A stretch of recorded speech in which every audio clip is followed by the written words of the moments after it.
ai marre! La vidéo a été sponsorisée par Orange Madagascar.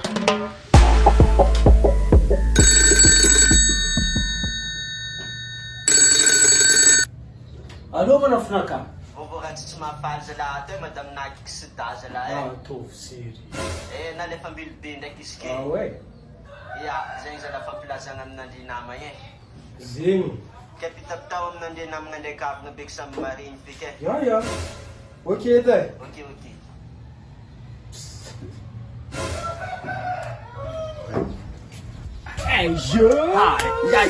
Mon frère. Misy raha malaza nanjary. Force nakayokoragna izy aminao vitsisy. Mampalahelo. Vadiny joiny vangony sida. Ke vadiny miala fidèle be izy. Tsarakaraka oeraoeranazy. Normal ko baka ibla. Normal nga viavy tsara ny doko mandeha fo. Isan'andro Tananarivo koa Tananarivo. Hainao berana avy Tananarivo zay. Egony zegny vadiny yake. Izy ndraiky oeraoeranazy beky vadiny yahora karaha. Tsy nampoiziko Ke efa viavy. Nalefandrolo lefambilobe izy. Tsao regn'olo.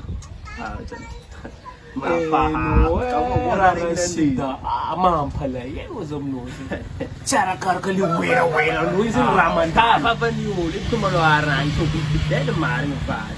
sady vady iny za fa tsy matokotoko zigny e zigny za mahita zy tia mandrasa zy Mety zegny mariny. jana ke karaha zegny manafo fa za io andefa mbola misy rikarika atao e Anao baka karaha zegny. no bye-bye anao ça va e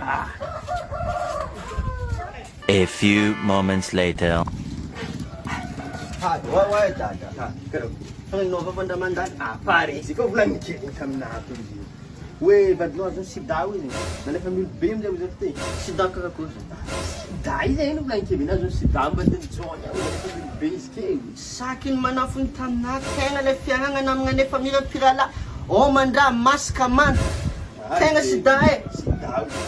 zay zala manomboko zao tegna Tegna marina. fankahazo Tegna marina. telefôny za lesy tena mosa taminazy tsy izy nanontany ato zala zay vadika nalefa mbily be accident volagno accident za taminazy Accident zegny. accident volaniko taminazy manomboko zao zay fankaratsy soit angala polisy soit zay ifamondoka zay tsy fagnamianana an-tragno sida zay boka velogny hoe azonareti-boatra na atrazo zay malao dada fa sakiny manafo izy Fa zegny fô raha regny sida. Ni bajaj, ni supermarché, ni pharmacie, ni boutique lamba sy ny karaza, ary ni restaurant dia efa mety agnifiagna par Orange Money et Diego Suarez.